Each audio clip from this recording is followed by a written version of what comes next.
right, everybody. Well, welcome to the March meeting. And it's good to have DJ back. We've missed him the last couple months. He's been out hobnobbing with rock stars or country stars and doing all kinds of cool stuff. But yeah, man, it's good to have you back. I appreciate that. Thank you. Yeah. And let's see. So what else do we have to talk about? So some quick announcements, and then I got something to share with you all. So quick announcements are NAB is coming up. We were just talking about it before the meeting started. So if you can, you should really attend NAB. It's going to be, I think it's April 17th through the 19th. Yeah, something like that. Yeah, hang on. Hold, please. We'll go with the dates. 16th through 19th, I think. Yeah, that's the Sunday through Wednesday. Okay, close enough. So yeah, those are the dates. It's in Vegas. So for those of you local to San Diego, I mean, come on, man, it's an hour flight on Southwest. It's like super cheap. You can literally fly in the morning, go to the thing all day, and then fly out at night. I have done it many times.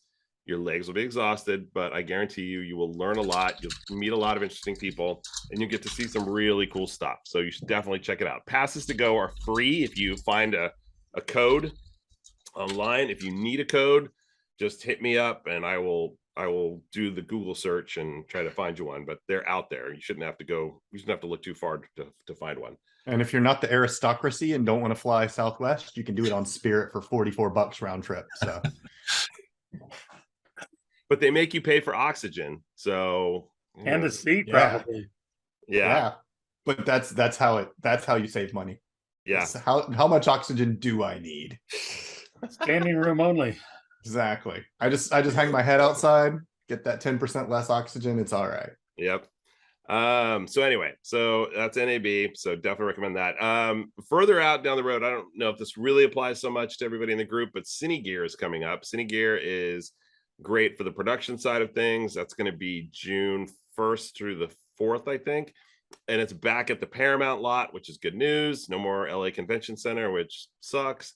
So yeah, you can stroll around the back lot on the Paramount lot, like in the New York set. And it's all kinds of really cool vendors. And like I said, it's more geared towards production, but there is some post-production stuff there. And we may try to get carpool for that with media. Yeah. Usually people have carpool.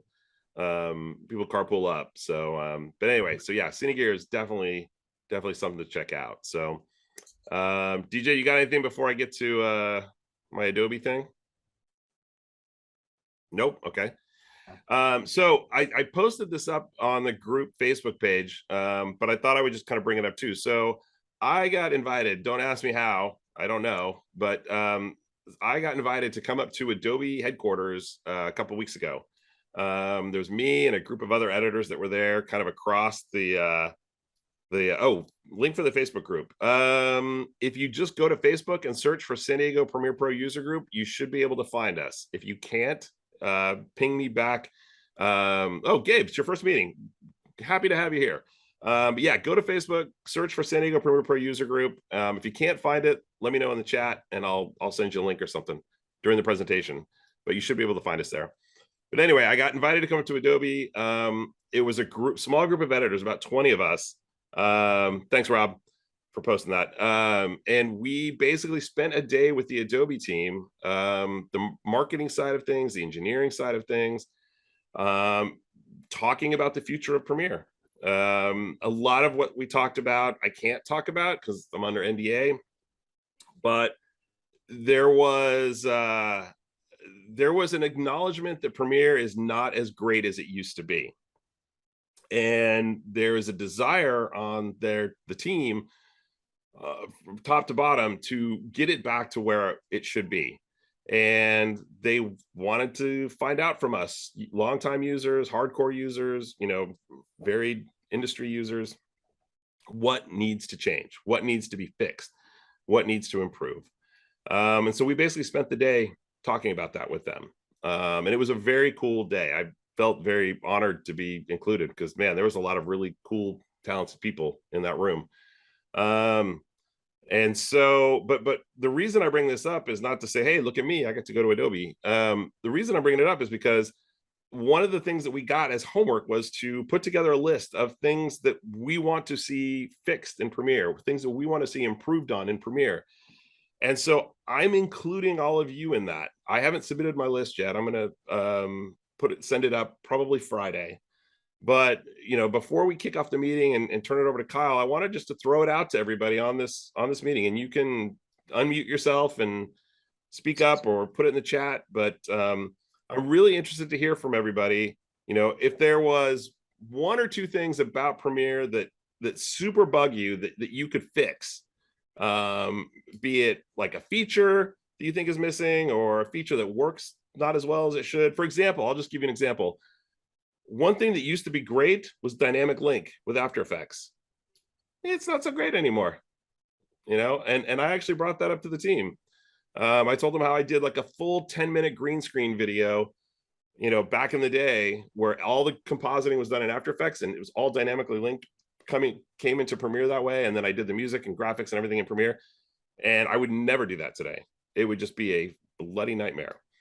So that's on my list, dynamic link. So anyway, before we kick off the meeting, I just want to throw it out there. Does anybody have your top two things, let's say, that you would love to see fixed in Premiere, or added to Premiere or improved in Premiere? I love that dynamic link. Yeah. I mean, They do love it if that something worked do as well as it used to. Audition too. I'm going back to the Final Cut 7 days where Soundtrack Pro and Motion were fully integrated in with Final Cut 7. So it's funny that you say that, Jeff. I have brought that up to them many, many, many times over the years. I feel like that they'll tell you that there's a direct link with Audition now, but the dynamic link, every time I talk to them about it, because I wanted that too, it seemed like they would the team would start asking me questions that were like, I remember at one point telling them, like, look, I don't know how that works. That's not my job. I'm just telling you that I need it. I don't know how this would happen or that would happen. I'm not the programming side, but they asked me legit questions like, what happens at this or what happens at that? And and it seemed like there was a layer of complexity involved in that because of just things shifting around, that it would almost sort of be impossible. And direct link seems to be the thing that they came up with that sort of is not a workaround, but sort of help solve that problem, that you can do all your edit in Premiere, send it over to Audition, do your audio in Audition while being able to see the video, and then send the audio back into Premiere to sort of finish it off. And that works. But the idea, but as I explained, I said, well, look, dude, I work in corporate video. There's never any final cut. I said, I think I have final cut until the client calls me the Friday morning of delivery to say, oh yeah, we need 3 more changes. Then what happens? And then that's where it all kind of breaks down because of the complexity of audio and stuff like that. So I'll bring it up again. I'm happy to, but yes, exactly. Final version 8. So I'll bring that up again. And but yeah, let me write that down. So I was actually thinking about that as I was driving to get food today, my dinner tonight before the meeting. So Audition, dynamic link. And Eric, something else that came up last month that I mentioned, and was apparently I'm not the only one, is that when you're in Essential Graphics and you're entering text, it'd be nice to have something like a keystroke, like escape or something to get out of it instead of having to mouse around to get out of text entry mode. You can. Okay. Let me confirm before I say it, but you can. Because we asked Paul about this last meeting and he didn't have a way. Control Enter. Yes. Control Enter. Uh-huh. There you go, Bob. There you go. Well, it's a double keystroke, but it's better than having to move the mouse around. Oh, 2 fingers. Come on, Bob. You can do it. Hey, most people flip you off with just 1 finger. So so I will also say it's possible. I think I've looked for this actually. I don't know if that's accessible in the keyboard shortcuts menu, so I don't know if you can customize that one. Unfortunately, it's not listed in there. Okay, so it's not reprogrammable then. Yeah. All right. Control Enter. I gotta remember that. That's gold right there. That's why you brought me tonight. Yeah. Let's see. How about better titling? Again, like Final Cut 10 has, you have all those prepackaged titles where you can just pull things down. You don't need to go into After Effects or Motion or whatever to create it. It's all right there. I mean, I'd argue that that's what Mogrts are. Yeah, I spent a lot of time in Mogrts. I agree, but with Final Cut 10, they have a prepackaged set of titles like that, which makes it really quick and easy to do some of that. So when you say, so I guess to sort of drill down on that, then what you're looking for is more sort of templates included Right. with Premiere. So Yeah. kind of like After Effects has all those preset text animations, like Right. most of which they haven't updated in literally like 15 years. Yeah. They just did. Oh, well, yeah, but there's not Just gave us new ones. Yeah, they just gave us a few new ones. I guess, Jeff, the one thing I would say is, yeah, I mean, that's definitely, I can put that in. I will say, I have become a huge fan of Premiere Composer.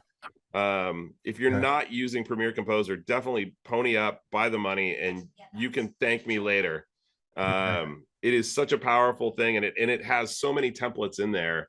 Sort of asking, the problem that I have with it is it's the customization side of it isn't as great as I would like it to be, but it really does sort of help with that in the meantime. But yeah, I can include text. It's funny you said pony up because it's made by Mr. Horse. I was wondering if maybe we get that. Yeah. I open Premiere like once a year, so you don't have to write this down. But I do think that the new export protocol is just as trash as the changes they did to Cinema 4D like 3 versions back. So Dude. I think that it's just, why do they have to change all the good things? Damn it! If you only knew the outrage over that text panel. Yeah, I'm not even kidding. I will tell you offline like a story, and if we have extra time tonight, and if we do Premiere Pro user group overtime like we've done the past couple of meetings, I'll share with you about my story about that. But yes, they are well aware that topic came up many times about the export window. So I don't even need to put that on the list. Good, because that's straight trash. So you guys are talking a lot about all the dynamic linking. So one of the things I love about Resolve is all connected. You don't have to wait. You're in one timeline the whole way through, whether you're in audio or, I mean, I don't think it's as strong a graphics suite, but everything else is pretty strong. The audio is really good. And editing wise, it's very strong. And it's free, so you can't beat that. Well, even if I paid for it, but it's Yeah, I think a lot of people are moving to Resolve lately that I've seen. Which was another topic that came up there. They actually had a guy there who did a video about why he left Premiere to go to Resolve. And so they invited him to this thing to find out why. I see, Gabe, you listed some stuff, script sync with transcripts. Yes, I actually brought that up. That would be nice to have. Better, smoother playback with multi groups. I'm assuming you mean multicam on that. I'm actually doing a multicam, and I feel your pain on that. Project sharing, bin sharing, locking, which they may have by now, but I haven't seen. Yes, they do have that. If you're doing a Teams project, you do have that ability. I don't know about project locking, but with bin sharing and locking, I mean, you can do a Teams project where Rob and I, for example, could be working on a project together, and I can lock certain things, and while I'm working on timelines, he can be working on other timelines, and I can update it when I'm ready for him to do work on it. So I'm not quite sure if that addresses what you're looking for, but they have made some improvements with team projects on that. So anything else? I mentioned before, maybe integration with OneDrive. When you say integration, do you mean like being able to use it for, they push everything to Adobe Cloud, but my company uses OneDrive. Okay. I guess theoretically I can just set up a dynamic folder on my hard drive and do it that way. I mean, yeah. I mean, because there's lots. I mean, that. Yeah. I mean, I can bring that up. Integration with. I mean, because then I'd want to say with like Dropbox. Yes, exactly. Dropbox. All of those. Yeah, exactly. Absolutely. Some sort of way to, because I think they're going to try to push everybody for obvious reasons towards Frame.io. I don't know why. But but yeah, I would like it if there was something, that was because I actually asked to have an upload because they've got the YouTube, Facebook, and all the social media platforms. I said, well, why can't we have Dropbox there? Because Yeah. I would love to be able to. That's where I send my clients their finals from. So encode it and send it up to my Dropbox account. I can specify the folder and all that stuff, and boom, it's there. And then I can just send the client a link once it's done. That would be great. Yeah. So, all right, I'm going to put integration with third-party storage on cloud storage. And I wish they would make, if you mentioned Frame.io, and I actually brought this up, we were talking to some product people from Adobe about AEM, because our company's product integrates with that. But Frame.io, trying to go to Frame.io directly from Premiere, I've had some bad experiences to the point where I just normally export to a folder and then drag it up there myself instead of trying to go directly to Frame.io. And it disappears in the ether. I see. I don't use Frame. I'm still using Whipster for the time being, although that may change here because I still love the New Zealanders that run it. But yeah, Whipster is kind of dodgy sometimes too. I think that's just that seems to be inherent with all of those things, that every once in a while it gets wonky. But yeah, I know that Frame is something they're spending a lot of time trying to work on. So we've been using it for years, and it just upload to it and it worked fine. It's been really great for us, but the integration with Premiere Pro has been less than stable. Yeah. I see Ellen has put in the chat better transitions. I agree. Yes. So one of the things on that, coming from a Final Cut world that I've come from for many, many years, and now I'm using Adobe because I have to at work. The Final Cut has a ton of third-party transitions that are available out there on a marketplace. It's a much less tight system, I guess, as far as that's concerned. I've looked for transitions online. I've looked for effects online, plugins, audio plugins, graphic templates. You can find this stuff in the Final Cut world like crazy. Great stuff. And a lot of it's a lot of it's free or very inexpensive. And that just doesn't exist in the Adobe world, it seems to me, unless I'm missing something out there. You have to buy Magic Bullet at $3,000 or whatever to get some of these effects. And it's like, there's no marketplace for third-party developers to come in with transitions. All the transitions I see are these things that you have to put on and cut your video clip, and then, and it has to, they're just effects in the effects control panel that you put on clips. But then if you want to get rid of it, and you have to deconstruct it again and all this stuff. So there doesn't seem to be any kind of I don't know if it's some back end thing that they've just never developed or. So okay, so for transitions, there are lots of, there's two kinds of transitions you can get in Premiere. There are the drag and drop transitions, which are, there's a better term for that, and I'm sure if the programming team, they would say, oh, it's blah blah blah, but it's the kind like across dissolve where it's on the clips and you can resize it and whatever. So the best sources. So if I know you're on Mac, so you have a lot more options than those of us on Windows, because I know there are third-party manufacturers that create transitions and things like that for Premiere, but they're only on Mac. I'll see if I can find some of those. But the one that I would say, if you don't have, it's worth the subscription, is Film Impact. Film Impact is like $100 something a year, and they're constantly dropping new stuff. Yeah, they're pretty good. Their transitions are the best.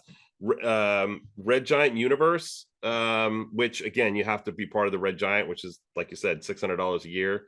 But yeah, once you go beyond that, it then kind of goes into like Boris Sapphire, which is even more money. And but there are some things out there, like I talked about with Premiere Composer, which kind of goes the other way, which is the other kind you talked about, where you pick a transition and it drops like a little clip, like little adjustment layers or something over the transition. Now, those used to drive me freaking nuts, but I have grown to just not even care anymore. They're like with Premiere Composer, at least there's a ton of transitions. They're all really cool and they drop on really easy. I don't even notice them, and I don't have to really fiddle with them too much because they do exactly what I want them to do most of the time. But I can go in the panel and sort of fine tune them if I need to.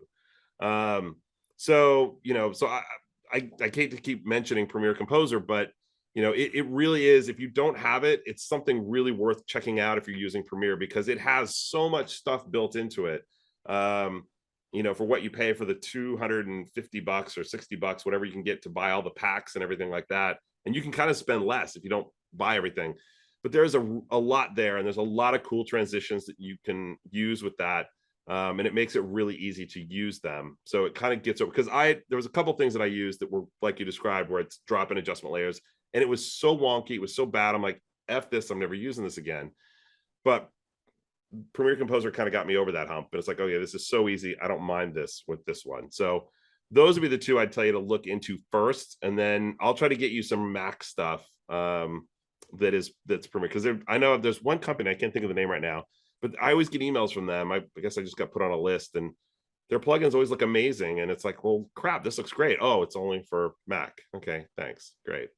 And then for audio stuff, Isotope and Waves or Waves are the two best to go to, and they're both cross-platform. And Waves is it Waves? I think it's Waves, right?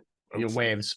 Yeah, their stuff, dude. If you catch them on sale, I mean, oh yeah, and they're always on sale actually lately. Yeah. It seems like 95% off. I think it's just their way of getting you in.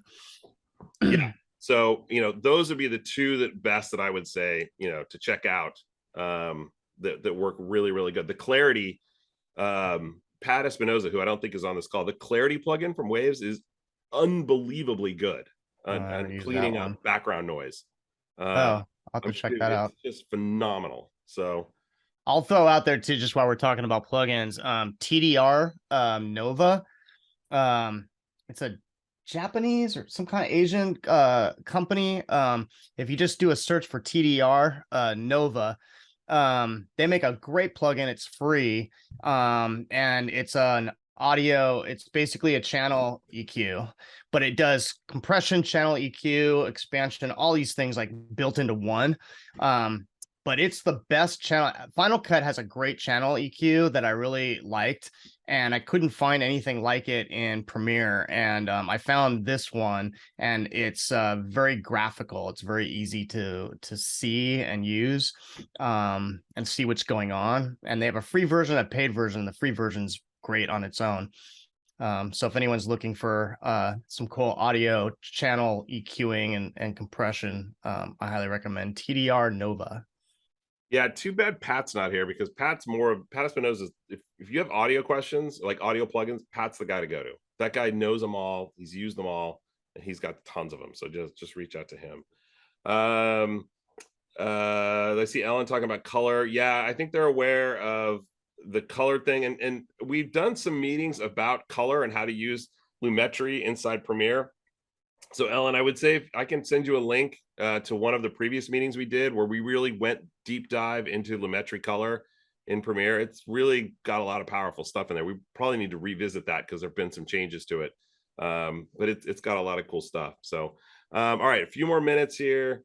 Yeah, it's Gabe. I go to our YouTube channel, and I don't remember how many years ago we did that, but yeah, go back and go through the archive, and I'm sure I know it's there. So couple more minutes, and then we're gonna get onto our presentation here. So any other things people would like to see? Nothing? When it auto saves, it knocks me out of whatever I'm doing. Yes, all I'm gonna say is they are aware of that. And they're aware of that. I have a list, by the way. I'm going to send you either tomorrow or Friday. I'll try to do it Friday morning. I'm kind of out on a shoot tomorrow, but I told you I was making a list, and I've got a good list going of things I'd like to see fixed. Send it over. Because yeah, I'm gonna Friday. I'll probably post it up and send it to them. So, all right, last chance. Any last things? Thanks for doing that, by the way, Eric. Yeah, look, it's my pleasure. Partly, because like I'm like you guys. I use this every single day almost. If I'm not out shooting, I'm sitting right over there editing. And listen, I've said this before. Premiere, is not been sitting well with me the last few versions. I'm having major issues with playback. Oh, Things I are have actually, I had to go backwards. I don't know about you guys, but like, I haven't braved the very latest one that came out, what, a week or two ago, but the two versions that came out just before that, after 23.0.0, everybody at my office had to get off of it because we couldn't play anything. Yeah, the playback is definitely, and I brought this up and said, they're like, oh, what media is it? I said, well, it's XAVCI. So I'm not, this isn't Longop or H.264 or like, something else. But so they're aware. One quick thing too I wanted to bring up was, does anybody else have issues with, because this is on my list, thumbnails loading up? When you open up your bin, I work in like thumbnail view, so I don't go in list view, but if I have it in thumbnail view, it takes forever sometimes for those thumbnails to populate with images. Just me? No.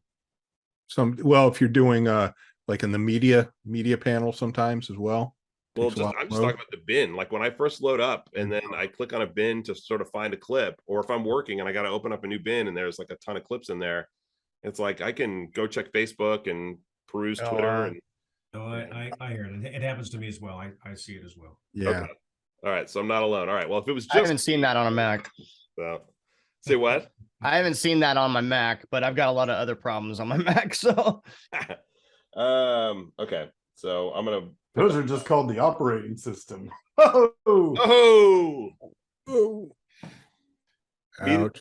we no, but what I have had too, Eric, is a big problem I've been having, and I don't know if anyone else has seen this, is every once in a while my keyboard kind of my shortcut keys stop working. I can't mark ins or outs. I can't drag clips into the bin from the Finder window. All this stuff happens, and to get rid of it, I have to clear my media cache, close the program, and reopen it, and then I'm back to normal again. If you just close the program and reopen it, it won't fix it? You've tried that? Nope, I have to clear entire media cache.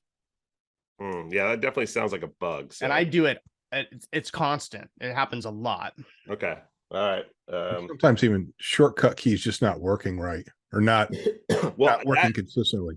that I've seen. So there, every once in a while, I'll open up Premiere, and because I use the backslash key to sort of zoom in and out of the timeline a lot, and sometimes that doesn't work. Or and there's some other shortcut keys I use to sort of zoom in and out of the timeline, and they don't work. They're doing other things, and then rebooting Premiere fixes it. I booted up Premiere today. It didn't recognize a font, and it said that your font's been replaced. Shut down Premiere, rebooted it. I mean, honestly, too, like if you have a lot of problems, if you're having an issue with Premiere, first step should be the first sign you see there's an issue, just shut it down. Reboot it. And then see if that fixes it, because 9 times out of 10 that fixes the problem. But anyway, okay. Well, I don't want to take One last thing, Eric. Oh, yeah. I don't know how to describe it, but sometimes I fat finger the wrong key and all of a sudden the window disappears or something happens. I sure wish there was something like a Control Z you could hit, and I have no idea what I hit before to make it happen. I want to go back to having my workspace looking like it did just a second or two ago. So Bob, I'm going to fix your problem right now. So when that happens, go up to where it says workspaces and choose reset saved workspace, and it will reset your workspace to what you have it saved as. And I save all the time. I save, whatever I'm working on. I save regularly. Just put a date on your saves and you can throw them out. It's really easy. Well, but that's just saving the project won't solve Bob's problem. Saving the workspace. Oh yeah, save your workspace. Yeah. Do custom workspaces for every job you're working on. If you're working in a certain area and you're more close into a certain part of the menu, it's pretty easy. I don't know what, sometimes I think I'm in one workspace or something, or Windows takes control away and then I hit a key and it does something weird. Yeah, if you lose a panel or you lose something like that, just go up to that, choose reset save workspace, and it'll reset your workspace to whatever you have saved. So, all right. let's get the meeting started. By the way, Marshall, I'm digging the fact that you're talking to us and then behind you is Lois watching the meeting on another screen. It's like you guys can't even like sit next to each other anymore. You gotta, I'm worried about the two of you now. You're watching the meetings, I'm worried separated. too. No, we're No, doing good. Lois knows not to leave Marshall alone by himself on a computer. So That's right. He We had, has lunch, his back. we had lunch with DJ yesterday and sat next to each other, and he drove It's true. us I can hard. confirm. Yeah. Was good. All right, well, let's get this meeting started. So I'm going to let DJ introduce our speaker tonight. But before we do that, I just want to say one thing. So last month we did Essential Graphics panel, and we're trying to, kind of move through this about what you can do graphics wise inside Premiere. So we kind of dived into that, and Paul did a tremendous job of doing that and showing us how to use that graphics panel. Tonight, we're taking it a step further with Kyle, who's going to show us how to, create Mogrts. And then we're going to kind of take it one step further, do text animations and do all that kind of stuff. We're really going to focus on graphics. We heard from you all that that's what you wanted to see. So we're going to try to provide that. So with that, I'll turn it over to DJ and let him introduce our speaker tonight. Hey, yeah. So I've known Kyle for it seems like a long time, but we've only met in person a few times. So anyway, I've known Kyle for forever. It seems he is extremely talented in so many areas. He was, we worked together at the School of Motion. He runs. I think you're bringing back the Motion Design Hotline. I know it was back once. It's fully back. It's back. All right, Motion Design Hotline with Evan Abrams and Kyle Hamrick. That is back. Super talented. I've actually, if you guys were here last year when I did the thing on the text animators, and I said there's this really talented dude that I'm ripping this off from, that is Kyle. So now we can get it from the horse's mouth. My dear friend, thank you for showing up, dude. Kyle Hamrick. That's me. Hi, everybody. So good to be here. I don't know exactly what Paul covered last month, so I probably will kind of ask some questions as I go. And I feel like my presentation is fairly open-ended, so you can kind of help guide me in what you want to see. So quick here. I'll kind of launch into this. I have a super fancy PowerPoint presentation here to kind of cover a few of the basics. And then I'll probably ask a couple questions and just kind of figure out what you want me to focus on. So let's start here. Yep, looks like you should be able to see my screen. Let me know if you ever can't. So we're going to talk about using and creating motion graphics templates in both Premiere and After Effects, because that's where you can use them and make them. So I'm Kyle. You can find me at kylehamrick.com. That'll point you to the various social media websites if that is your preference. Okay, so we're going to be talking about motion graphics templates, aka Mogrts. Adobe initially resisted people using that term, and then they leaned into it, which is good because it's much more fun to say than motion graphics templates, which is a big fat mouthful. I will point out that it's Mogrts. There's no U. It sounds like yogurt, but there's no, it's actually the file type, motion graphics templates. So there you go. So we're going to talk about what they are, how to find, apply, and edit them in Premiere. And if we want, if Paul didn't cover this, we can kind of cover like browsing, installing, and organizing, because you can actually like organize these into folders and stuff if you so desire. And then, most importantly, how to create them, both in Premiere and in After Effects, and then ideally talk about some of the kind of strategy and workflow that goes into doing that. So people always like resources, so I'm going to throw some resources at you, and let's see if I still was smart enough to, perfect. If you want these slides, they are right here. I just dropped them in the chat. So this is an ebook. It's like 200 pages long. It's got like all the nuts and bolts of creating these. So check that out if you're interested in that. Just about a week and a half ago on School of Motion's YouTube page is a tutorial. It's about 12 minutes long, where I cover the essential graphics panel in both Premiere and After Effects. So you can If you don't get enough of my voice tonight, you can get a little bit more of it here. This is a really great case study by Chloe Dalby, who works at NerdWallet. It's a Medium article that goes really in depth into how they take advantage of these Mogrts in their workflow and how they use them in this really modular component sort of way. I'm going to show you some examples tonight that kind of use that that mentality, but I think this is a great article. Yeah. Sorry, is that for me or just someone not muted? I think someone's not muted. Okay, no worries. Also, another great YouTube channel that has some really good stuff on Mogrts specifically and templating and that sort of thought process is Mograph Mindset. It's a guy named Nick Dean. He also has a website, mogrts.nyc.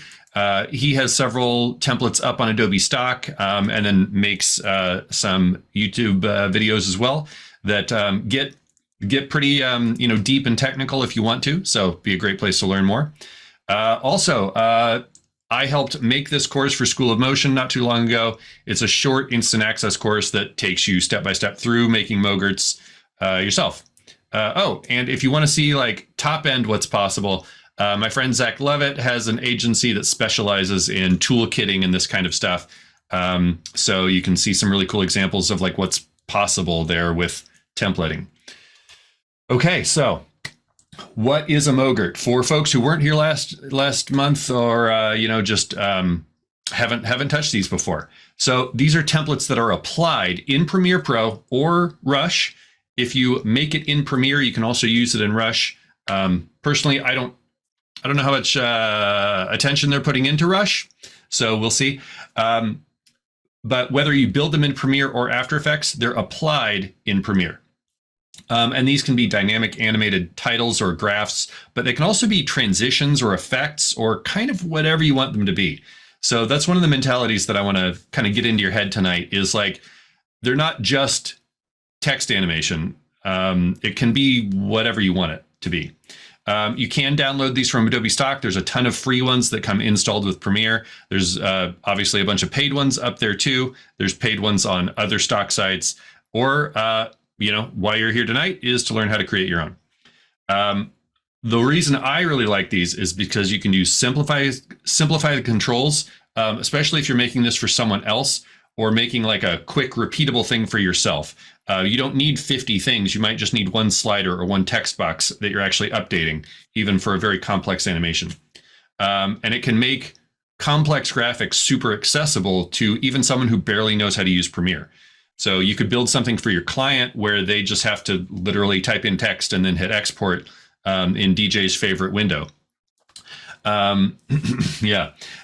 So obviously they're good for things that you might have to update all the time, like the title of a show that you're doing, on a regular basis. But they're also just great modular pieces. And it sounds like a lot of you have more of an editing mindset, and hopefully you'll see some cool possibilities tonight.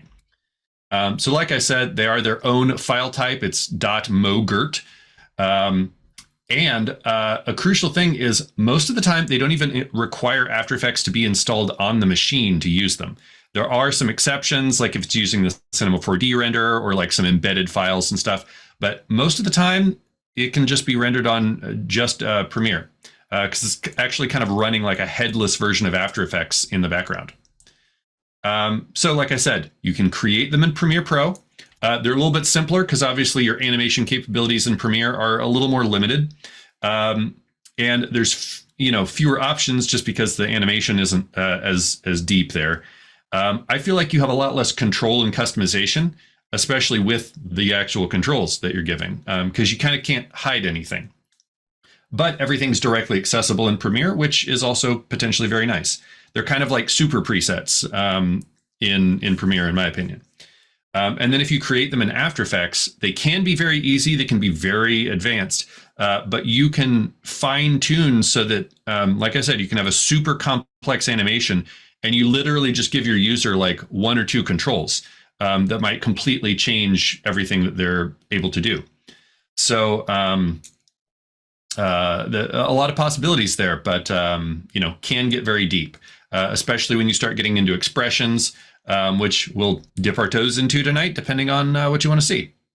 Okay, so that's my signal to myself that I now go over to some software.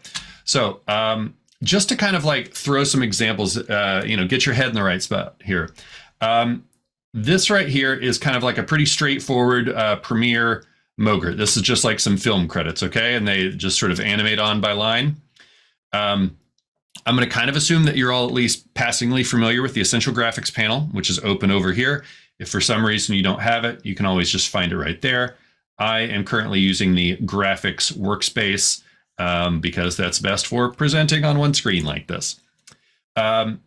You've got all these templates over here, free ones, purchased ones that I've created. You can favorite things. You can sort them in different ways. I like recent because ones that you just made, like we're going to do tonight, they'll sort up to the top.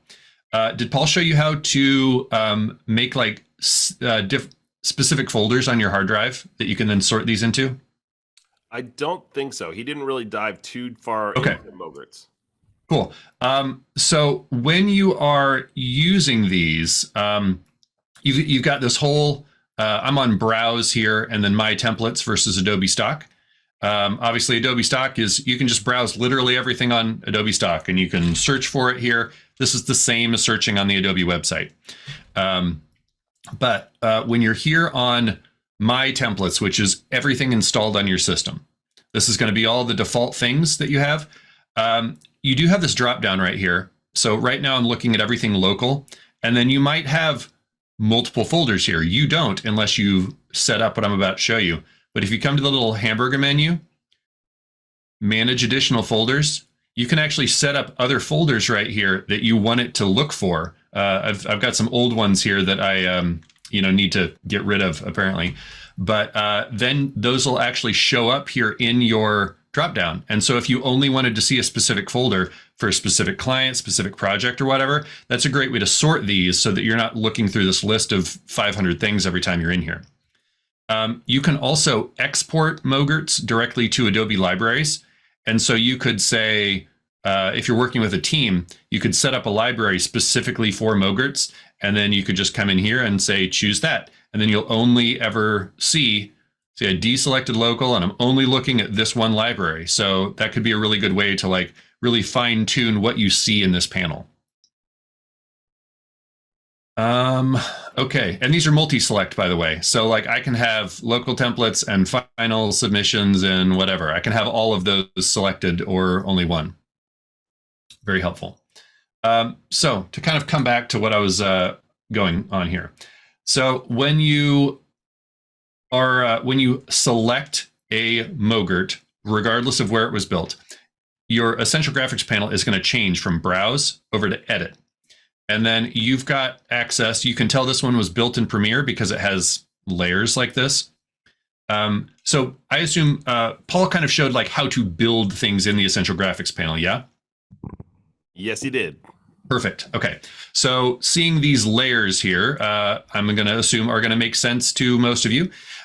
These are just layers like anywhere else in other Adobe design apps and stuff.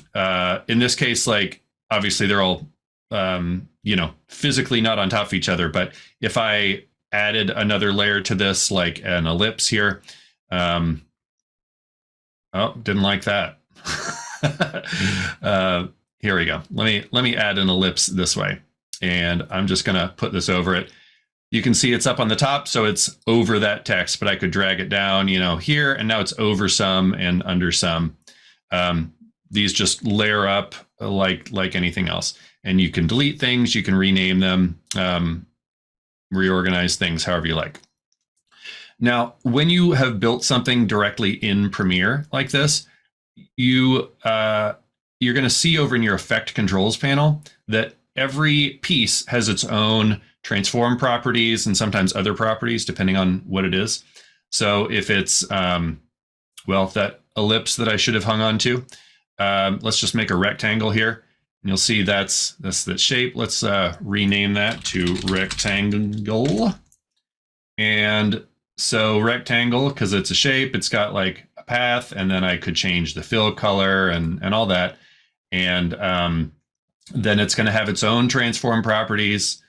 And each of these layers has their own transform properties, but then the clip always has its own, so you can move it around like a clip on its own, which is helpful, but can be kind of a lot, in my opinion. I definitely think, like, as someone who spends most of their day in After Effects, if your only option is to constantly twirl this stuff open, there's no good way to kind of organize this information. It's a lot of clutter, in my view. But anyway, let's kind of go back to my examples for a minute, just kind of get us in the mindset of what we're talking about. And then we can kind of dwell more on this if we want. So this is a good example of something just made in Premiere. It does have a really helpful thing here on the corners that I'll talk about in a second, which is called responsive design time. How many of you know what that is?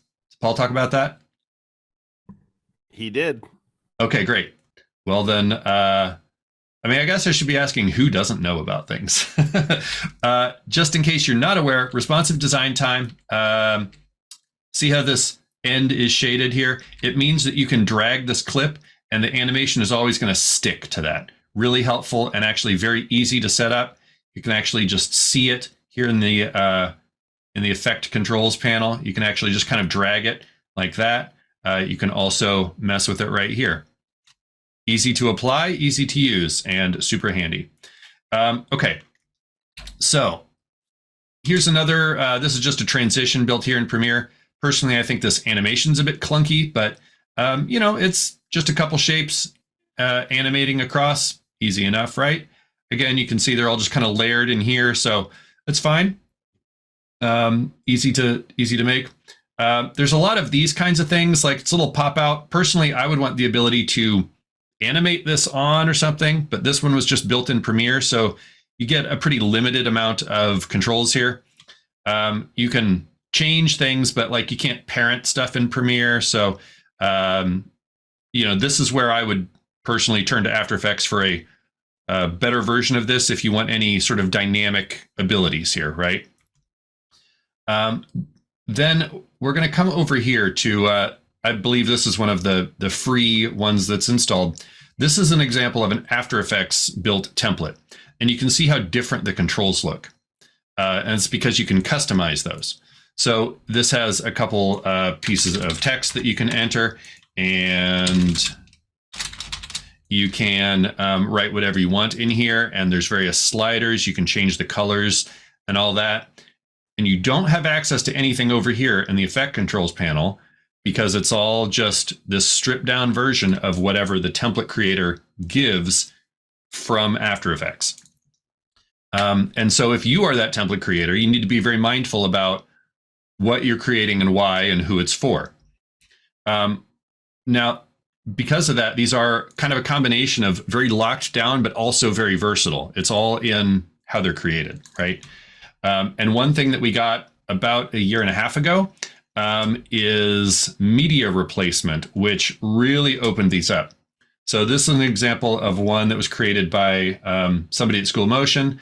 But here's the thing. If you look over here now, there's lots of text editability, perhaps a little too much in my opinion. And then, crucially, you've got these photos that are totally replaceable. So you can just grab another photo and drop it right here, and it updates in the template. And so the ability to just drop other images in here, to drop videos in here, because you can drop videos into these holding cells. And someone correct me if I'm wrong, pretty sure you can drop sequences into here. I don't know if I want to do it right now. In After Effects, you can definitely do that. I'm pretty sure. Let's try it here. Yep, you can drop sequences right onto those as well. And so if you start thinking about the possibilities of the kind of like never-ended rabbit hole nesting situation that you can set up there, pretty crazy stuff. And one thing that it really means is like, yeah, you can do all these cool little graphics templates where you can swap out photos and stuff, but you can also like custom make effects. You can custom make transitions because you can drop clips into these. And so if you have some technical, background and can work your way through that, these can kind of be whatever you want them to be. One thing a lot of people don't realize is that a lot of the data-driven possibilities that After Effects can do can actually talk to Mogrts as well. So you can actually, this has a spreadsheet that's driving all the data here. This one is animated. It's a bit heavy, so I'm just going to kind of like, spot check it here. But you could change the colors of the map here, and you can change what it's actually, who likes hamburgers and who likes hot dogs or whatever, right? But the thing, but see, I think I messed it up because it's not talking to the spreadsheet now, because this is actually driven by a spreadsheet, which you can either drop like from your file browser directly onto this, or you can just come in here and edit the spreadsheet data directly right here, which is pretty cool. So if you can think of ways that you might take advantage of that, all kinds of charts and animated graphs, as well as maps and stuff like this, anything text driven, anything that's driven by a value, which is anything animated, really, you can open up to whatever possibilities are there. Do you have to limit the spreadsheet of some type? Is it limited in the number of columns and data? Probably not. It does have a fairly specific setup. Okay. You have to make sure that you like title your rows correctly and stuff like that. And if you have any specific questions about that, I'm happy to get into it. But just to know that there are some helpful rules to set up yes. that spreadsheet that will make things follow. Okay, great. Totally. It takes CSV or this might take more, but in After Effects, you can drive stuff with either a CSV or you can drive with JSON data. So personally, when I'm doing anything like this, I just build it in a Google spreadsheet and just download as a CSV and then just drop them in. Okay, great. Personally, I use these all the time. Like I build these for clients, but I use these all the time for my own purposes because I'm an editor also. But I've used these, like this is from a live show that I do. It's a charity event. And at the end of it, we announce how much money we raised. And I've literally just type in the number like 30 seconds before we do that, and then feed this live to the big screen in the arena. And so I have this nice, obviously I clipped this kind of shorter here, but I have a nice like fully looping exactly what I need it to be animation that's super customizable for myself. And you can see I only gave myself just one thing to fill out because that's all I'm going to need. And then another year for that same event, I built the same thing here, but this is actually two different Mogrts layered on top of each other. So there's one here that's just the money. And then in this case, there was a little possibility we might might go crazy and need more space. So I just gave myself a little bit of room there. And then the other Mogrts down here is just this paper texture with kind of a slow, frame rate. But then I use this like all throughout the project with different colors, and I could change the frame rate here if I wanted a faster one. Let's set that up to maybe 12 here. And so I'm not sure how well that's coming through on the stream, but these, when you start thinking about it in these terms, they're these very modular little pieces that you can use. You don't have to always pack all this dense stuff into one template.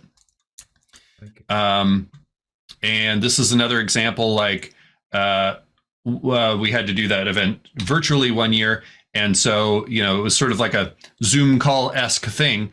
And so it was just set up, I made a variety of things like this so that the folks editing it could switch up all kinds of things. They could change the badges down here or turn them off at different points in the show. There's, one over here where it's a different setup, and you could easily change the layout of who's where as part of this. And again, you have the control over all the colors and what the badges say, what this text says. So I could just kind of design one template that got them through pretty much the whole show here. And while this is a very simple one, I've just got like a little color pop transition here too. That again, think of these as modular little pieces. It's 10 frames of color 1, 10 frames of color 2. So then if you have a few like locked down colors, you can just do it like this and, you know, make easy peasy little transitions there. So hopefully that kind of helps give you a couple of ideas of like just some of the possibilities. And now we can kind of dig into how to build some of these things. Any questions or comments or suggestions or complaints or anything so far? No? Okay. So do you want me to spend time making something here in Premiere? It sounds like Paul covered a lot of that. So I'll make sure I show you how to export a Mogrt from Premiere, but I probably won't like make anything super complex here. Does that feel all right? It works for me. Yeah. Okay. Yeah. Simple is good. Okay, cool. So I'm going to grab the text tool here, and I'm going to make a, you know, lovely title. Oh yeah, look at that typeface. I love it. Let's make that a bit bigger and choose literally any other typeface. Not, well, here's one that's arguably worse. Great. So, I do like that you can very easily drag stuff around directly in here. And you know, you then have individual controls over all these pieces. Again, I feel like you probably know that. You can go ahead and draw shapes directly in here. It'll get layered up like that. Did Paul show this mask with shape and mask with text? Because those are good things to know about. Oh, tell us. Okay. Okay, good. Just in case anyone missed it. So you'll see text has it here too, mask with text. So I've got this shape right here, and I'm going to go ahead and drag in this texture just so that we kind of have like one more thing to work with. And I'm going to drop that at the bottom. I'm going to put my shape below my text here, and then I'm going to click this mask with shape. And so that shape is then going to become the mask for everything below it, which is a good way to kind of like work with the layers here and restrict things. I will say that let's say that you wanted the text to be below this stuff but not be masked by it. If you put things in a group, which you can do with this little folder here, then that actually restricts the masking to just within that group, which is really handy. Just going to undo that. So if you want to say mask a texture into a text, just put it below the text and choose mask with text, and now you'll see that texture or your video or whatever in there. Definitely easier than the older way of doing that. So let's just say I made a beautiful animation here of my text animating in.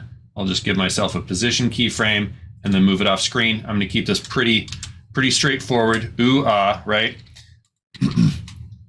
Let's take a second and set up some of those responsive design time that I talked about. Let's say, okay, we have about that far.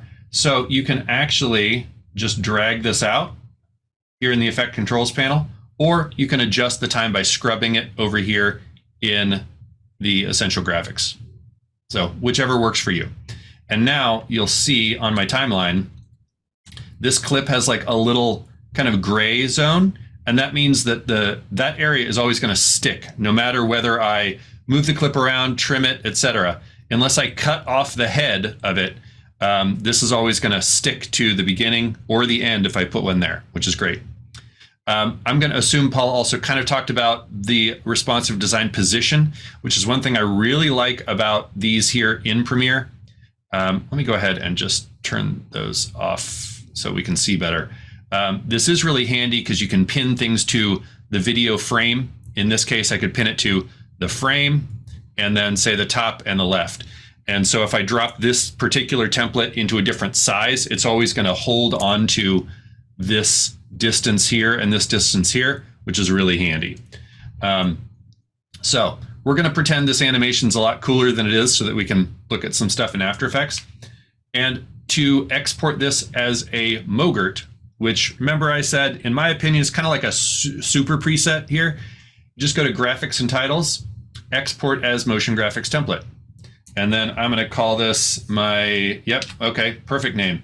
SDoug Mogrts Demo, and I'm exporting to my local templates folder. You actually have a ton of other options because you can do other folders on your local drive, or these are all libraries. And then you have various things here, compatibility warnings, keywords I really love. When I'm making for myself, I tend to use keywords so that I can find them later, maybe the client name, things like that. And so if I hit OK, yep, great. Now here, back in the Essential Graphics, if I go to Browse, I'm going to sort this by recent, and hey, looky there, the one I just made is that. And now I can use this work of art that I just created, oops, literally anywhere else by just dragging it in. And wow, look at that. Pretty high tech. Obviously, I kind of rushed through the creation here in Premiere. Do you want me to spend more time on anything here, or should I start showing off After Effects capabilities and how you bring those over? Anybody want him to stay in Premiere, or should we move to AE? Well, I'm not an AE expert, but as long as you don't dive too deep in really the 30-foot. Yeah, I'll keep it shallow. Tower, stay in the shallow part with my little floaties on. I'll probably be okay. Totally. We'll stay in the kiddie pool here. Excellent. Okay, so one thing that you really need to think about, because, like I said, these can either become very open-ended or very locked down when you start building them in After Effects. So you really have to stop before you build anything or before you start templating anything, and ask yourself or ask your client how it's being used. And a lot of times, if you're building this for someone else, they won't have thought about these questions before you start probing into this. So this is on you as the creator to start delving into this and think through the logic of what this needs to do so that you can build it properly.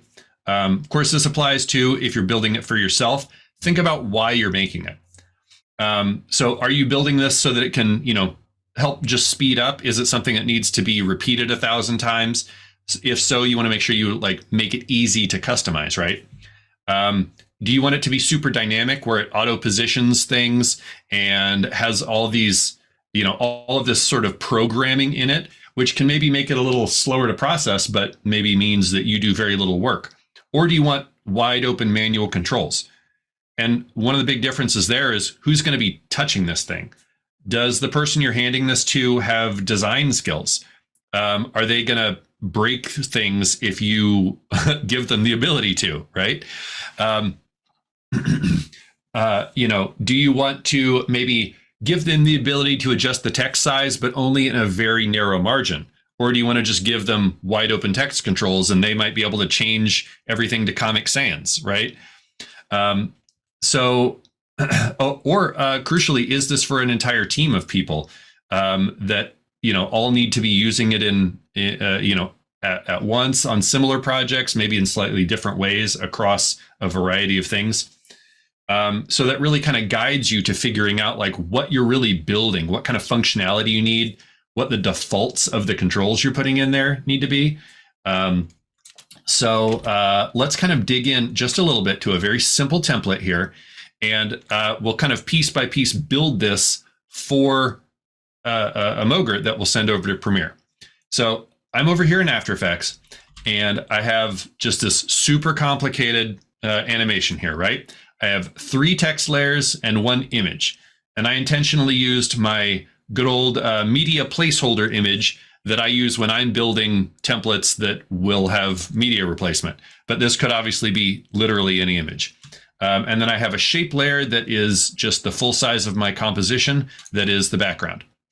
So I think probably the most obvious thing that we would want to be able to change from this is probably the text, right? And I actually went ahead and added that. I cheated a little bit.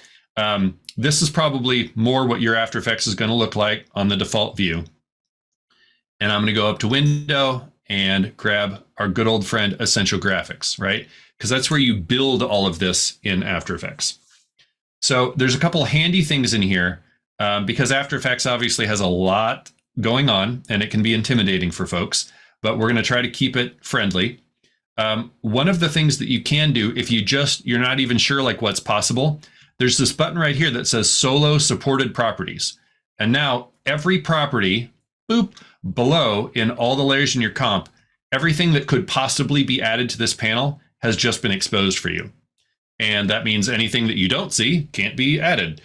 There are still a few things like 3D position controls, for example, or very specialized things like the histogram control from levels can't be added to this because that doesn't really make sense, right? I'm going to go ahead and close these back down, and I'm just going to hit UU, which is the hotkey to expose anything that's been changed from its default value here in After Effects. And that gave me my source text property. Okay. So Bob, that's a great question. And and it looks like maybe you don't have access to that document. I'll share that link again at the end.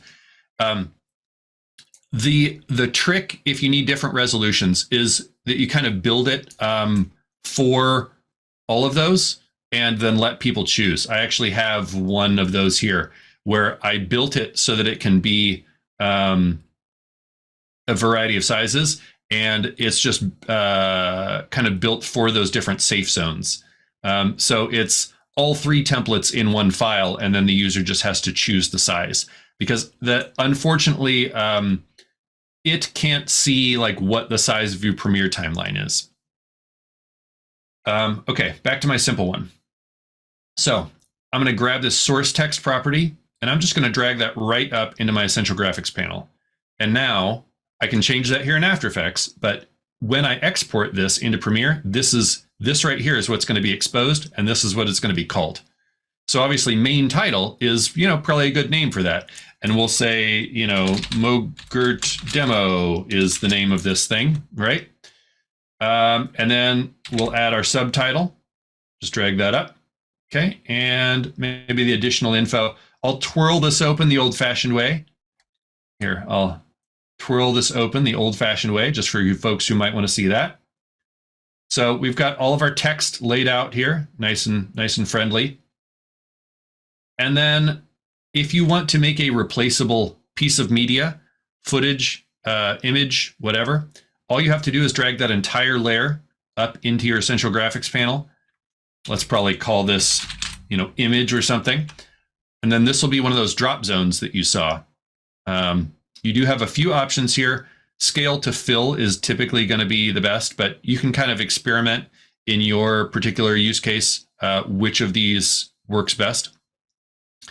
And then if you want something like, let's maybe say that we want the user to be able to control the color of the background, okay? I can just drag that up in here too. Let's go ahead and rename that background color. And so I've already built a simple template here, right? And with all of the stuff in this After Effects thing, these are all the things that have been animated, been changed from their defaults. And then, of course, these are all the properties we could have possibly touched here. But we're only giving the user 5 things because that's all they need, right? But this is still fully animated, obviously in a pretty simple way right now. But this is the whole intent here, is that you're making something complex feel simple to the person that needs to touch it, even if that person's you. So what we're going to do is use this panel to kind of finish this off, and we'll export ourselves a template. I'm going to come up to the middle of my composition where it sort of is a good representative frame of what's happening. And I'm going to click this button that says set poster time. Okay. And that will set that thumbnail that you'll see in the Premiere Essential Graphics panel. I'm going to go ahead and give this a very important name, like my first Mogrts. And yeah, that feels good.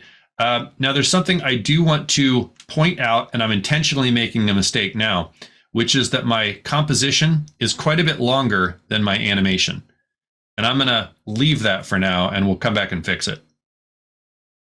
You do need to save before you export. And for some reason, it wanted to open my libraries panel. That's okay. I'm saving to my local templates folder. Perfect. If I wanted keywords or anything, I could do that now. Shift back over to Premiere, and you'll see in just a second, ding, since I'm sorting by recent in here, that one I just made is going to appear right at the top. And so now I can just drag that down into a timeline. And hey, looky there, there's the thing I just made. Now, just to kind of do this, I am going to change the size of this sequence where custom. I'm going to make this 1080 by 1080 and watch what happens when I take this 1920 1080 and drop it in here. Oh, well, most of the time it yells at me and says, hey, it's a different size. Do you want this to be the same size?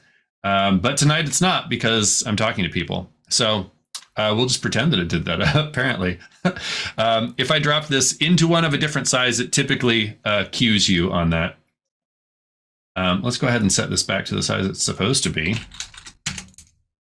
Yep, okay, great. Well, okay, I picked a weird format, apparently, with non-square pixels, so we're just going to deal with it. You're all editors, you know what's going on, right? This one will be better. All right, so perfect. Let's take a look here. Here are the controls that I made, right? Mogrt demo, I can change this title. Now, one thing I'll point out is because I just kind of was a little sloppy about this, I have the ability to like really, not that one, because I made that one into a text box, I believe. Yep, there we go. I have the ability to totally break this. So this is a good example of why you need to kind of like think about what it's going to be capable of and what it's used for. You might need to build limits into things like this bottom one. I actually created it as a text box instead of what's called point text. And so this intentionally limited what the user could type into it. Now we could take that same photo or maybe that lovely texture that we had before, and that could get dropped onto this image right here. And if you want to individually, resize that within the frame that it gets, or even rotate it for some reason, looks like that's not being super responsive right now. Oh, there it is. Just took a second. There. You can like scale and resize all this within there. And of course, we could change the background color because that's what we set up. Beautiful, right? I'm so glad that we made this lovely, lovely template. One thing that I do want to point out, and I'm going to just bring back the non-horrifying version of this, is that this animates out, and then we have all this clip at the end. So one thing, even if you're making very simple templates, is that you want to make sure that you trim them off, because otherwise you're going to have all this dead area at the end, okay?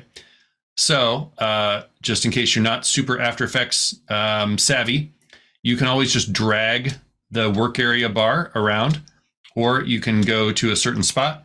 You can set the beginning of it by hitting B for beginning. You can set the end by hitting the N key for end. Okay, I'm going to move this back here. And then you can right click and trim comp to work area.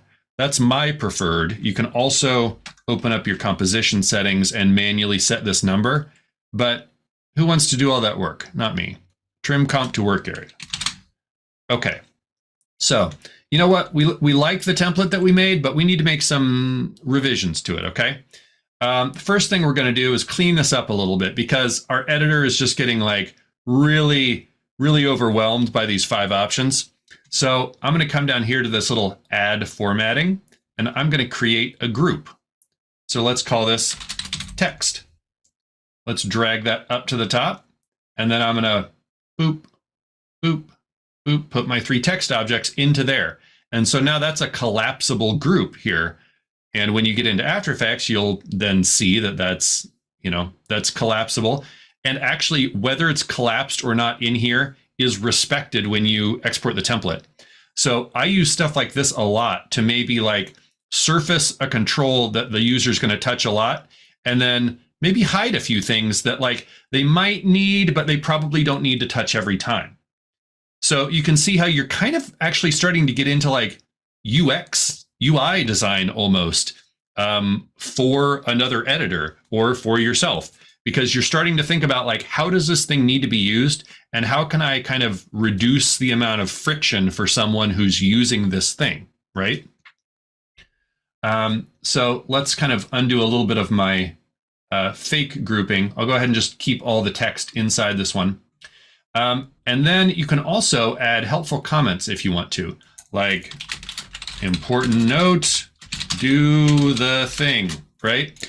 If you need to explain how one of the controls works, or what the template is capable of, you can leave comments like this. You can put your name on it and your email address in case people have questions for you when this inevitably gets passed by your client to their subcontractor, right? Also, remember that handy responsive design time that we did? I just noticed that these don't quite go off, so I'm fixing that because I can't not, right? There we go.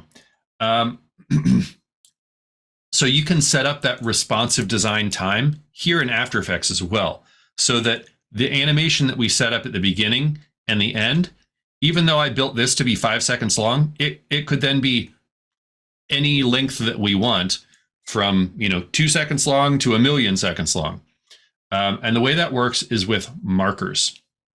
So in After Effects, I use markers all the time. Hopefully you all use markers all the time in Premiere. I love them. I love coloring them. I love making comments in them. If you don't use them, I feel a little sad for you.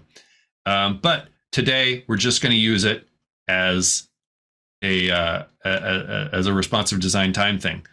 So when you create a marker, you can set a duration right here, but you can also Alt or Option drag on it, and then it opens up. Again, that same functionality is in Premiere. So if you set that to be exactly the distance or the duration that you want, in this case, I want it to be 1 second, you can then right click on that marker and hit Enable Protected Region is what it's called in here. And then it turns blue. I'm going to do the same thing at the end. Create a marker, drag that over, right click, Enable Protected Region. And so now when I bring this into Premiere, it can accordion whatever's in the middle. Now you do need to be mindful, if you do have animation that spans across the middle, that will get time stretched. And so that'll go really fast or really slow. So you want to be kind of mindful of, like, if you're using this, you probably don't want to have like an overall drift going on, or like, if you want this to scale slowly, maybe do that step in Premiere. So now that we've really souped this thing up, right? Let's go ahead and export this again, and with the new features that we've done. So I'm going to go ahead and export motion graphics template, and it has the same name. And so it's going to get mad at me in a second and say, like, wait, this already exists. Do you want to replace it? I do. Because I don't want to make another version of this thing. I just want to replace this one. So it takes just a second. And then this is a little bit of a gotcha. If it already exists on the timeline, it's going to stay like that. But you can replace this like you're going to replace other clips. So if you Alt or Option drag this Mogrt onto itself, it will replace it. And it also conveniently gives you a pop-up that says, do you want to replace all instances? I can't think of a time when I wouldn't want to, but I'm glad that it asks me. So it's going to go ahead. I'm going to go ahead and just do a clean one, just because I want you to really see the responsive design time that exists on it. One thing that's crucial is you don't see that shaded region on these. So typically, if I build this into a template, that's one of the things that I use the note area for. And I'll tell people, like, the animation on the beginning and end 1 second will always hold to the duration of the clip, or, however you want to explain that. But if I scrunch this down really short, it's going to animate in and right back out. Or if I make it super long, that animation is going to happen at the beginning, and then it's going to hold until it gets to the end, and it's going to animate right back out. And I have all those same capabilities right here that I had before, including that collapsible text. And my important little note here that reminds us to do the thing, and then our image box where we can drop in our super handy image. So that's kind of like the very quick version of the simplest form of creating Mogrts in After Effects that you can give to Premiere. So really all you have to do is, regardless of how simple or complex your After Effects animation is, if you can just kind of pinpoint the couple of things that you would want to be versionable, updatable, you can just feed them right into the Essential Graphics panel, make sure you give it a name, and then export it, and you're good to go. Now, I do have several more advanced things in here that we can kind of dig into, but this feels like sort of a good point to ask if there are questions or specific things that you want me to kind of drill down more on. And maybe I'll take a second and see if I can give you the proper, there we go. Anyone with the link. Now you have access to the slideshow. Anybody have questions? Now's a good time to ask. If you change data and then the Mogrt, what do you mean by data, Bob? Bob, you can. Right. If you change, you've entered something to customize it, and then you update the Mogrт, does all that stay the same, or only the things that you didn't?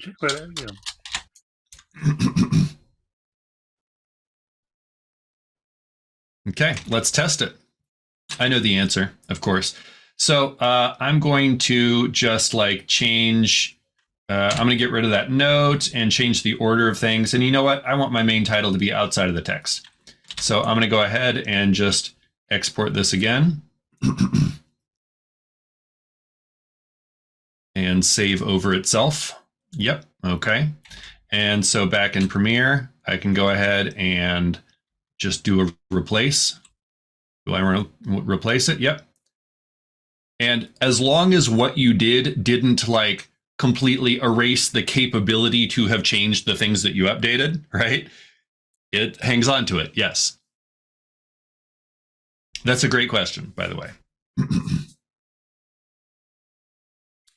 Any other questions?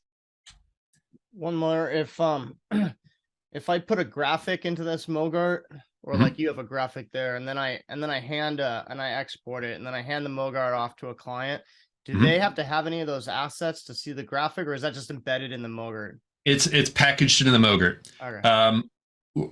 Whether the replaceable media is part of it or not, all of the assets. So a Mogart, here's a little secret, open secret. A Mogart is just an alternative zip file. So it's actually, if you're familiar enough with After Effects, like you can package up, you could do what's called reduce to just a specific composition and then collect files, where it packages up all the media. That's all it's doing. It's just an isolated single composition After Effects project that then gets zipped up into the special format Adobe made with all the media that's necessary to do that composition. Good question. I've actually had to unzip a Mogrt file in After Effects to sort of tweak stuff. Yeah. Make it work right. Which used to be sort of like a weird arcane process, but it's actually very straightforward now. You can just literally do, I think, open project on a Mogrt file, and then it will open as its own After Effects project. Oh, really? Yeah. Didn't used to be the case. You had to like change it to a zip extension and then unzip it and then like put it into another folder and do some weird stuff. But now it's just there. It's just an After Effects project. So I have a lot of stuff here. I can dive into expressions controls, which don't have to be scary. I have some other just like conceptual stuff that you can kind of think about things that you can build. I also have a thing that I'm super excited about, which is essential properties, which is kind of using this concept, but staying within After Effects, which is pretty brain breaking if you're not a heavy After Effects user. Also, I cover that in the tutorial I referenced earlier, so you could see it there too. But I could probably talk about this for like 3 more hours, so I kind of want you guys to tell me what you want me to focus on. I'll move on to this example here and just kind of like demonstrate a couple things. So this is a slightly more complicated example here. Still not a ton of pieces, but there's more going on, right? Now, if we want to make this into a Mogrt, totally can. We just need to kind of think through, okay, what do we need? In this case, you probably just need the title and this picture, right? Now, one thing I want to point out real quickly is that the essential graphics panel in After Effects does not follow the selected composition. Personally, I wish that it would default to following this, and this is a thing I have requested, many other people have requested, and it's a good example of the conversation that we had earlier. If you have things that you want, tell Adobe about it. If you just bitch about it on Twitter, like that doesn't really get things to the proper place. But if you actually like post things properly, properly on the forums, which are now the correct place to make official requests, file bugs when things break. That's how the dev team learns about these requests. And also, as many of them will tell you, when a thing is there and it's documented and it has a bunch of upvotes, then they can take that to their bosses and say, see, this is what they want us to work on, instead of, maybe something that you didn't request. Anyway, the Essential Graphics panel in After Effects does not follow the selected composition. And that can be good because that means you can put things from other compositions into that Essential Graphics panel for something else. But that gets, a little noodly sometimes. So what you probably want to do is get yourself in the habit of always making sure that you're in the right one. And you can do that up here. There's this big menu that will actually display every composition that's in this project, which is a lot, right? So that's too many. I'm just going to right click when your composition gets kind of full.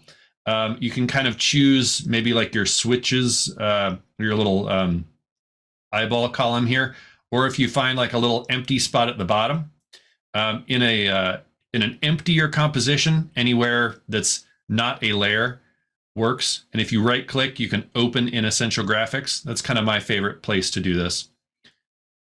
So open in Essential Graphics. It'll open that composition. You see, yep, guest name with photo. That's the right one. You'll usually see the thumbnail. Good to kind of confirm. I will tell you, After Effects is pretty good about like, in that case, there you go. Like, hey, is that really what you wanted to do? Because that's not the composition you're in. So it at least makes you like confirm that that's what you want to do. So honestly, even though this is like a more complex animation, we probably don't need a lot to actually go to the panel because some kind person has set up a handful of expressions throughout this composition. So things are all kind of linked up in all kinds of crazy ways already. And that's a whole other presentation. But if I wanted to make it so that these colors were customizable by the user, I could just drag these up and the entire composition is actually linked up to these colors. So that if I wanted to, oh, there it is. I have specifically been having a bug with the color picker and I was crossing my fingers, but here we are.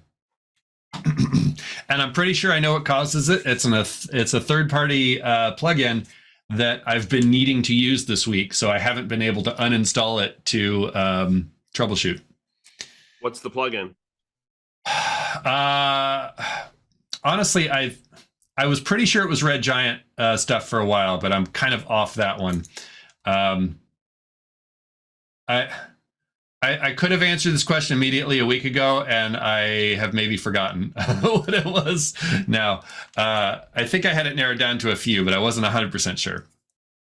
We'll go with Red Giant. Yeah, there you go. Like a month ago, it was definitely Red Giant. Okay, so let's get back to where we were. We had some colors. Let's open in Essential Graphics. Also, in case you want to be a little faster, You can multi-select things with the Control or Command key. You can right-click directly on properties and add property to Essential Graphics. So that's handy. I'm going to go ahead and grab that guest name, put that up there, stick it at the top. And then we would probably want that photo. In this case, I don't know.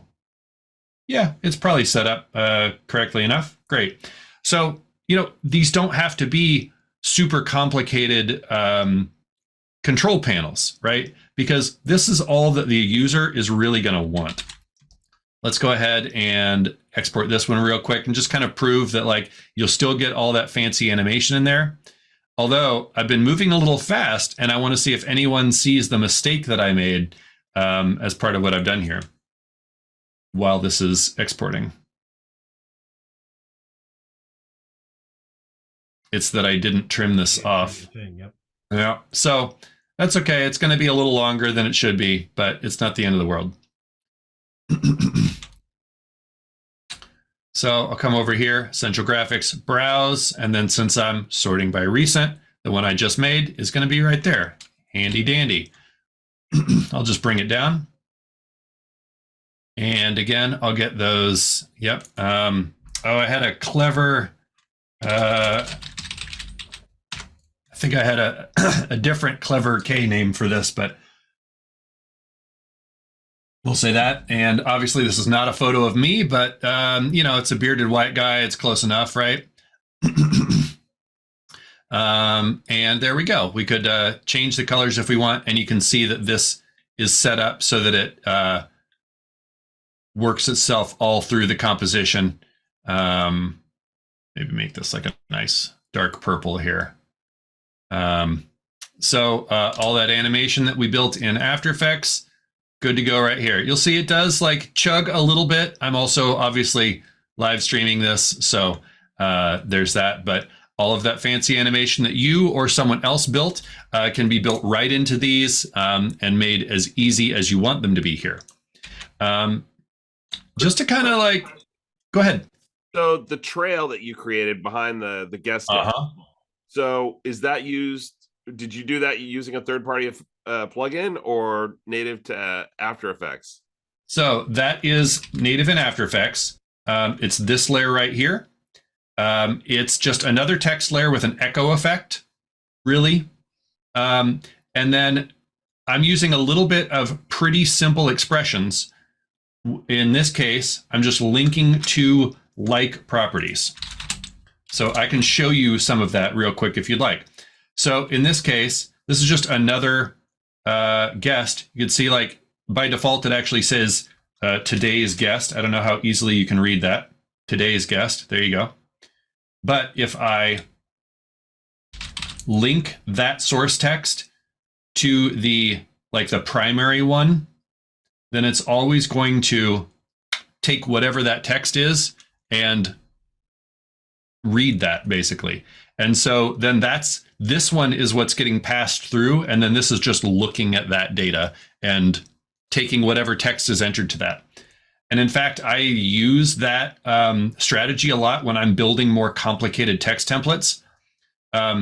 This is actually, this is like a multi-size text template. And actually the best way to do it is to have a dummy text layer be the placeholder that's actually what's getting changed when you pass this through to Premiere. And then I have other instances of like this text box that are looking to that text layer to tell them what to display and so on and so forth. So some of this becomes a little bit of a spider web, especially when you're dealing with like a really big complicated template like this one is. This is also has all kinds of like dynamic stuff where it auto fits to the text, and there are like text style things and a variety of colors that you can change things. Let's see if we can. There you go. You can like accent the text with bold or italics or whatever, which unfortunately in After Effects means that you're actually like doing a bunch of dense coding and making a second text layer that is like varying what's visible, because you can't do this directly still. There's a request. Um, so let me see if I can kind of just give you like a couple of here we go. But just to follow up, if you used an effect that was third party and you gave that Mogrt to somebody who didn't have that effect on their system, it wouldn't work, correct? I want to say that's the case. You should assume that's the case. Yeah. Yeah. So rule of thumb is not to build these with third-party plugins if you can help it. Unless you specifically know that person has it. Good tip. So expressions is a very long topic, which, like I said, would be a whole nother evening. But I want to take a second and just kind of talk you through a few of the controls that are available, because a lot of times you end up using these as the controls you might pass through to Premiere. I'm going to go ahead and just clear that out because that's confusing to look at. So here in After Effects, you obviously have a lot of effects, but you also have this category called expression controls. And these exist only as controls for other stuff. It's totally up to what you want to program it as, okay? Checkboxes are super handy. Drop-down menus are super handy, where you can give people like different layouts, different color schemes, different styles. Slider controls are probably your number one go-to. Let's go back to our simple Mogrt here, and instead of exactly what we built, here's that template we created. Let's go ahead and just give ourselves like one or two little controls here, okay? Let's get rid of, just kind of close some extra stuff. So just to kind of be tidy, I'm going to create what's called a null, and I'm just going to put any controls on this layer. It doesn't display. Nulls are just placeholders to like parent things to or stuff like that, right? I can even just turn that off. But this is just going to hold some of the controls that I'm going to make. So something that I might do is maybe like take all these layers and parent them to the null, okay? And then if I were to expose that null's position property, I could feed that up to the Essential Graphics panel and now call this like master position. And so now the Premiere user would be able to adjust the overall position of the graphic if they wanted to. I could expose the scale and do the same thing, and master scale. And you'll see this scale is a great example. Like technically they're going to get both the X and Y scale properties, and maybe that's fine, but maybe that's, maybe you don't want them to have the capability to accidentally set things non-standard, or just like you might think it's visually cluttery to see both of those, right? Or maybe you want them to only be able to adjust, say, the X position, but not the Y position, because that might break your design. So maybe you don't want them to actually get the direct controls here, but we want to give like a slightly modified version of those. So let me just reset these here, and I'm going to go ahead and pull these back out. Kind of close stuff down to tidy stuff up a little bit here. So let's say instead of giving them the direct position control, I'm going to go ahead and right-click on my position, separate the dimensions so that X and Y are each their own property. And still, like, I could just feed that up, but one thing that's not great there is now the user gets this like crazy value bar here, and that's not very user-friendly. So instead, let's create an effect, expression controls, slider control, okay? And this lives in the effect controls panel. It's just like an effect, it just doesn't do anything. And I'm going to name this X position. And let's go ahead and set that to the 960 that our other one is, okay? Oh, gosh, dang it. All right, I tell you what, I have a solution here, because I want to show that example. And it's that I'm just going to build it with the beta, which is fine. It always happens during demos. Yep. How often do you use the random question while we're waiting for the beta to build up? How often do you use the beta apps? Pretty frequently. Because I like playing around with the beta features, but also like I talk to a lot of the After Effects team a decent amount, and like I've literally helped build some of the demos for the new features and stuff. So sometimes I need to know what the things are. But fairly often, and I find them very stable, and I recommend using them if you want to play with the new features and give feedback on the new features. Agreed. So give me just a second to kind of get back to where I was here.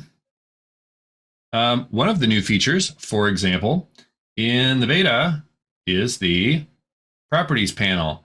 So if you find After Effects overwhelming and confusing, and you would rather just see a bunch of properties in one place, kind of like you do in, say, Photoshop or Illustrator, the properties panel is going to be your friend. So check that out. Okay, so I'm just going to quickly rebuild that controls comp and add that slider control, split that position, and looky there, we're back to where we were. Okay, 960, rename this to X position, open up Essential Graphics, and make sure I have the right comp open. There we go. Reorganize, reorganize. Almost. There we go. Caught back up. Okay, so instead of giving the user that really awful like slider that's going to go to oblivion, right? We instead want to give them a very kind little slider that's just going to be in the range that they might want. And all we have to do then, just in case you're not super familiar, all of this, any effect exists up here in the effect controls panel for whatever layers you have selected, but it also exists on the layer in the timeline. So it's always accessible either place. I'm just going to take this layer's X position and use this little property pick whip here, which is under the parent and link column. And you can just click drag to the property that you want to link it to. And since this is the same number already, nothing's going to change. But now, whatever I make this number, my parenting came off when I crashed there. Whatever I make that number, whether I adjust it here or here, everything's going to follow along, okay? And so now this slider might be a much friendlier thing to give to my user, because the cool thing about a slider is that you can edit the range. So maybe I only want them to be able to adjust from 860 to 1060. And so this is all the range that they get. If you want them to have a lot more, give them a lot more. But maybe you want to be very restrictive because you don't want people to be able to completely break the design by doing this, right? So you as the creator have this control and responsibility to build the template in a way that makes it usable and logical. So let's go ahead and set this back. One crucial thing is it can actually be out of range here in After Effects, but you'll kind of see visually like what is possible from the actual control. But you could like manually set the number to something else before you have changed that range. So does that make sense in terms of like using an expression control as a thing? I've got one more good one that's probably very handy for you folks, which is a checkbox. But again, as I'm setting that up, I shouldn't use my third-party navigator there. How about we do effect, expression controls, checkbox control. This is the great one for turning layers on and off, right? Maybe we want to make this so it can be an alpha thing. Get rid of the background. Now, we could totally just come to the background layer, expose the opacity and drag that up. And sure, the user could drag the opacity down, but who wants to do all this work when you could just click a checkbox, right? So instead, let's kind of collapse some of these layers in between. We're going to take this checkbox control and we'll call this like background visibility. Okay. And then I'll go ahead and put this up here. It's not even wired up yet. You see it doesn't do anything, but we're going to wire it up. Let's go ahead and turn that to on. Okay. Now we're going to actually write a little bit of code here. Don't get freaked out. It's pretty straightforward. Now, a checkbox is just a binary switch, right? 0 is off, 1 is on. And so if you remember back to like third grade math, what is anything multiplied by 0? 0, right? What is anything multiplied by 1? Itself. So while you could totally do like a complicated conditional expression like, if this checkbox is off, then set the opacity to 0, otherwise set it to 100. You can do that if you want to, but you don't have to. A much easier thing to do is to say value, which means the value of this property before any expressions, multiplied by that checkbox. So now if the checkbox is on, whatever this value is, whether it's 100 or 0 or somewhere in between, or even if it's, say, animated, still works to turn this on and off. Whatever this value is itself because it's on, right? And if I turn this off, the value is 0 because anything multiplied by 0 is 0. So expressions don't have to be scary. Sometimes you just have to think a little bit. And so now, even if I have this, animation happening, which doesn't make a lot of sense here, but just to kind of like drive the point home, that checkbox that we put up here in the effect controls, essential graphics, turns the background on and off, which makes this something capable of going over footage in this case, right? Now, if you want to get really fancy, drop-down controls are super handy. I think that's probably better for me to like explain some existing code than to write from scratch, because you do have to write scary code for those. But the ability of drop-downs to completely change what's possible is really huge here. But just to kind of prove that I'm not making stuff up, let's go ahead, maybe, let's say master exposition, background visibility. I feel like you probably want to arrange this, maybe put the color below the visibility, because if it's off, then the person never even needs to look down here, right? Kind of think through what a user might need to touch and when. Let's go ahead and export this again. And just to kind of prove like, yes, we haven't broken anything too badly. It all still works. And once again, I can probably even go back to Premiere and undo a couple times, I bet, to where we still had this other template that I've just now made a new version of. And let's see, because I built it in the beta, it's probably not going to show up. So you're gonna have to take my word for it. Yeah. I believe you. Yeah. Okay. Were these helpful and did these make sense? That was pretty like non-scary expressions, right? Yes. Linking properties like that is probably the best one. And if you can just link a few things and then think about like editing the range of a slider, like that right there is a huge improvement in usability on these things that you build. Just to kind of give you some examples of other things that you can do, especially with drop-down controls. So here is just a quick little like wipe transition, right? But the user gets what kind of transition it is. They have a few different options, and then they also have a bunch of different colors. So obviously there's a decent amount of code going on in the background. I know this looks terrifying, but 95% of it is just like this color chip being linked up to the color chip at the top. It's a lot of the same thing, just on a bunch of layers. Most of it is pretty straightforward, about on the level that you just saw. And then a big fat controls layer, like you just saw me make, that holds on to some of this kind of stuff. What type of transition? It's that. And then, honestly, this is just turning the visibility. Basically, what you just saw me do with the checkbox is just a slightly 1/2 step above that to say, like, if Now this does become conditional sometimes. Here we go. So I don't know if you're Cody, but this is just saying if that drop-down menu is on, then this is 100. Otherwise, it's 0. And then there's some other layers linked to that.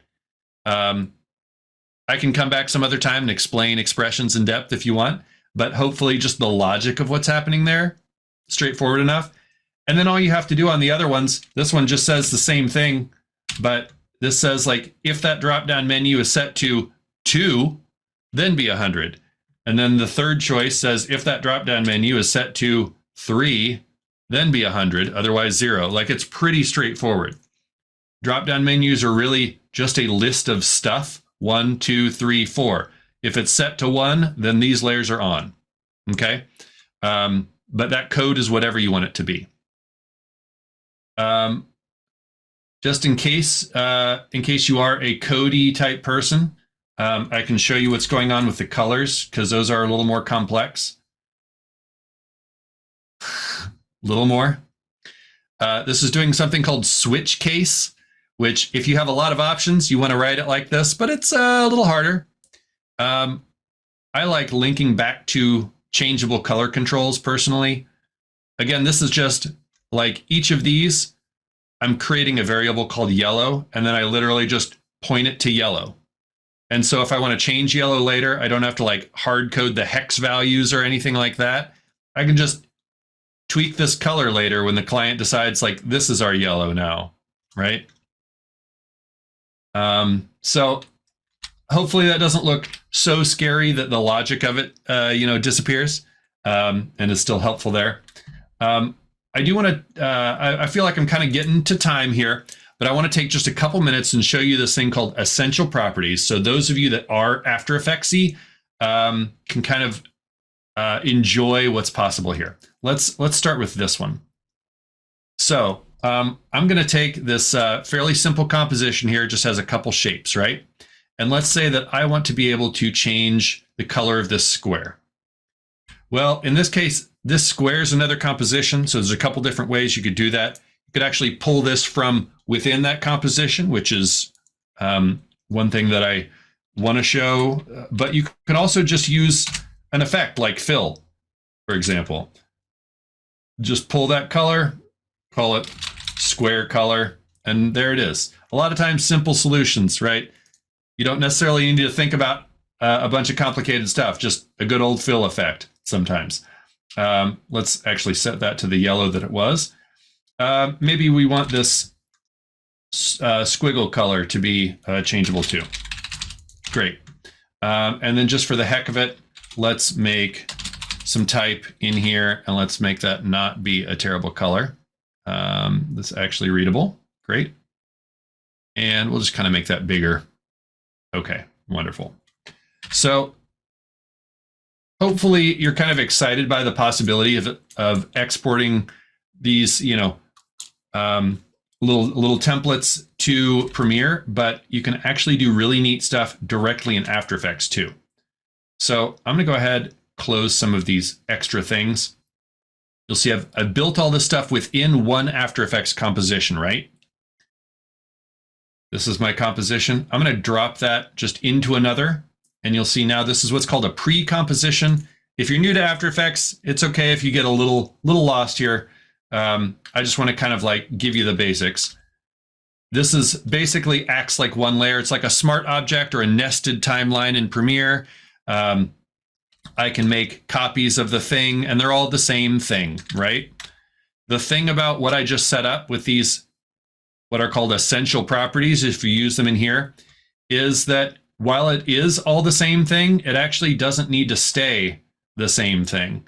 And this is like pretty insane because I'm actually changing iterations of this same comp now and like making variant versions of that original thing. But if I go back to the original, it's still the way it was. So you can like make universal changes, like changing, say, this gradient or something. And now you'll see that all of them get updated with that universal change, but then the unique properties that I fed out can still be iterated on. And if you're much of an After Effects user, you can start thinking of all the ways that this is very revolutionary and enables all kinds of crazy stuff. I'll just show you real quick an example that I just built for a client, which is just this little graph, right? And I do stuff like this all the time. It's just a little animated graph, but you can bet that that little bar right there is something set up with those essential properties, because it's just complex enough that I want to be able to control it. So I built one little bar here, and then I fed out a variety of things, like the actual height of the bar and the percentage of this color and the percentage of this color, and then what those colors are. And so then I just made a bunch of copies of that, and you can animate, say, the height and the percentages, but it's all leading back to the same thing. So it enables all kinds of really great stuff where you don't have to make 5 different copies of this fairly complex build to do something, you know, that should be simple like this. So hopefully even just getting like a little peek into that possibility kind of gets your brain turning, and you can think of fun ways to use that. Kyle, so I have a question. Yeah. So would you be able to do that as a Mogart, like have a Mogart with pre-comps that Yep. are like editable individually, I guess? Totally. So in this case, these bars are using essential properties to pass this capability like to this composition, right? So what I would have to do is just find a way to feed like bar height and the colors and stuff like that into this essential graphics panel. So I'm not going to go all the way, but while this gets a little goofy, what you would have to do in this case is like start building out controls and say like bar 1, you know, total height or whatever. I can't type. You know, bar 1, color 1%. Like it gets a little goofy, but then you would have to spend a little time like linking things up, because of the way this is built, I couldn't just pass like the original compositions went out to this because you want them to be different, right? So it gets a little like spiderwebby here, but then you could pass these up and yada, yada, yada. You'd have to set your ranges and stuff, but you absolutely could send all that up, and you could send like the labeling. You'd probably want to make it a little nicer than this maybe, but you could like send this labeling out so the user could change, you know, how the graph is labeled. You might even like change the distance between these dotted lines. Like this goes as deep as you want it to, really. Really Good cool. question.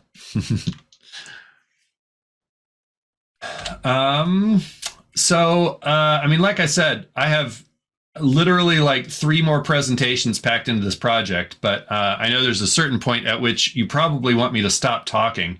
Well, yeah, we're at our 8:30 time, so Yeah.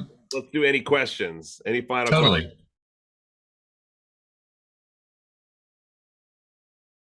Hopefully you saw some. Go ahead. This goes back a little bit basic. I'm about to have to do a scrolling end credits, and I've only done that using the old essential or the legacy titling. Is there anything I should know about as I switch to essential graphics in order to accomplish the same thing? Yeah. Can you still see my screen, by the way? Zoom gave me a weird It message. went away, but you're still Okay. alive. Okay. Here, I'm going to reshare my screen. Yeah, there we go. Personally, okay, let's get rid of this. I know that the legacy titler had like a lot of styles and stuff in it. I don't particularly miss the legacy titler myself, because I think being able to like easily position things directly in context and not having a separate window, really nice. There are a few things like personally, I just don't love editing type directly in Premiere. I don't feel like Essential Graphics versus Legacy is a big difference there. I agree. I have some complaints. Like, I wish this text size bar was a little less sensitive, for example. I feel like you just kind of have to dive in and get used to it. I love being able to just easily touch things, though, and edit things right here in the window. You've got all your styles. It's pretty much the same text controls that you have in other Adobe software. So whether that's good for you or not, like, if you're not also using Photoshop all the time, I could see how the Legacy titler probably still feels very familiar and comfortable. Well, I'm using I'm getting used to the Essential Graphics for a simple title. I just want to be able to do the scroll of a line after line of credits, and I haven't had to do that since the Legacy titler. Yeah. Quite easy. I gotcha. I do think, while it may not be perfect, I was thinking that maybe I'm wrong. I was thinking that there was like something that lived in the presets there, but maybe I haven't even looked yet, so it may be right there. I just haven't looked. You can look in the presets because they have done a pretty good job with a lot of that, and you might be surprised, but also like there's some good presets just floating around. Like, I have these handheld camera presets that they actually used built for Deadpool movie. I've been using these for years and they're awesome. So I bet someone has built a good, just like straightforward roll, because, personally, like having to find that text. I mean, you could do the whole clip, of course, but then like come in here and animate the position, like that sucks. You can do a text roll inside the new. There it is. Bing. There it is. There it is. Yeah. Of course, I have keyframes on there as well, but it's really simple to do. There it is. Okay, as I say, I haven't even looked, but I was just thinking that it may be more complicated than. Nope, it's super simple. You just lay everything out. What I've done, Bob, is I'll create my text kind of like in Word. Just because it's a little bit easier to see the whole page, and I'll copy and paste it into Premiere, adjust my font and whatever else I need to do, and then just turn on the scrolling, and then boom, you're done. Okay, well, that's pretty much what it was with the Legacy, and yeah, I was afraid that might not be there. Yep, it's there. So yep, it's just there. I don't think I've ever actually used the roll in here, so I'm not gonna learn it in real time while you watch me. But there it is. It's there. And Bob, if you have trouble using it, next meeting, I can do a short demo at the start of the meeting on how it works. If you have issues, I'm sure I'll figure it out if it's there. I know I'm about to have to come to that, and it says, "Wait a minute, I ought to ask while I got an expert on the line." Well, you found one of the things I don't know about.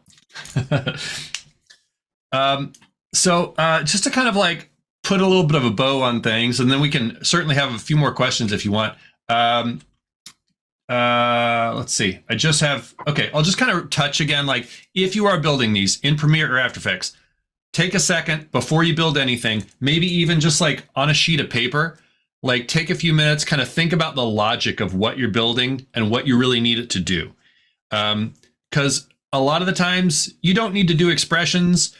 You might need to just do very simple links, or even just you'll kind of find like, aha, I don't even need half those controls, because turns out most of that stuff is just going to be built into the animation. I just need to change the text or something, right? Of course, if you have more complex questions, you can feel free to get in touch with me. I tend to like answering nerdy After Effects questions, so that's fine. If you do want to hear my voice some more, I am on a show called Motion Design Hotline with Evan Abrams. We're on the Adobe Live channel, which is at behance.net Adobe Live. Our next one is on this coming Monday at noon Pacific. I will also be speaking at Post Production World and a little bit on the show floor, so you can find me in the NAB show guide. And I'll be at Adobe Max as well, and maybe some other stuff too. Hopefully you got some useful stuff out of these, especially like some of these things like this. Again, like I said, I really like to make simple pieces that I can use in a really modular way. I've built a lot of complex stuff by thinking about Mogrts in this very like modular piece sort of way, where you build almost like you're giving yourself things that you might build directly in After Effects, but then bring them back to Premiere, where it's really easy to deal with timing and, you know, swapping out similar pieces and stuff like that. So especially those of you that have more of an editor brain, don't get too scared off by the complexity of After Effects, because I guarantee that even with minimal After Effects knowledge, you can build, you know, a piece of paper that changes a couple times a second, and a thing that like pops around a little bit, right? And then this one literally has one property here and another thing you don't need, and then like just a couple of options here. Like very simple builds, but then they become very easy to work with. And it's a lot, you know, if you need to build long things in particular, it's so much easier to work in Premiere for that timing and like easy versioning of stuff. Any other questions? Get them in now. Or email them to me later, but then your friends don't get the benefit of the answer. Well, I'm just going to say that for me, tonight was awesome because I'm actually working on a project where I have to create an opening that's got variable things that need to change, images, video images, text, and things like that. And I was thinking that creating a Mogrt would probably be the best way to do it. Did not feel comfortable enough to do it, but I think I do now in After Effects based on what I just saw. Good. So you might be getting an emergency email from me in the next like 24 to 48 hours when I have to have all this stuff done. But I think I feel comfortable enough to do it now. So good. Yeah, this meeting had perfect timing for no one else, me. Good. And hopefully, again, some of those, I was about to say it, and I see Lois just asked, the links to my slideshow that should be accessible to all of you. Double check me if it's not, but you can go through that presentation, my slides, and all the links that I had in there, that ebook, a couple of tutorials and stuff like that. So if you do want to kind of get some of those nuts and bolts in a little bit more, you know, replayable format, you can find them right there. Or again, you can email me and ask me, hey, where are those links? And I'll send you this exact link that I just put in the chat, but that's okay. All right. I'll give everybody last chance to ask a question. Otherwise, I'm going to end this thing. All right. Cool. Well, thanks for having me. Kyle, dude, I can't thank you enough. That was an amazing meeting. But between what Paul taught us last month and what you did this month, I mean, this is like two of the best meetings information-wise that we've had in a long time. Not to knock anybody else who's, I think the last meeting that I think had so much great useful information, we had Jeff Greenberg. About encoding and bit rates and all that kind of stuff and codecs, and Jeff knows that stuff, and he likes to talk about it. Yep, and he did. He dropped a ton of wealth bombs or information bombs on us that night. So, yeah, dude, I can't thank you enough. So I think DJ had to take off to take care of his kid, but yeah, I can't thank you enough. So, all right, everybody, that is it for this month. Next month, we're gonna have to check the schedule and stuff because we do have NAB next month, and so I'm probably gonna be gone. Our normal. You can't tell, we're kind of moving the meetings around a little bit just to work with presenter schedules and our schedules, which I apologize for, but we're going to try to give you a lot of notice so you can plan for it. But yeah, so we will see you all next month. Thank you all for coming.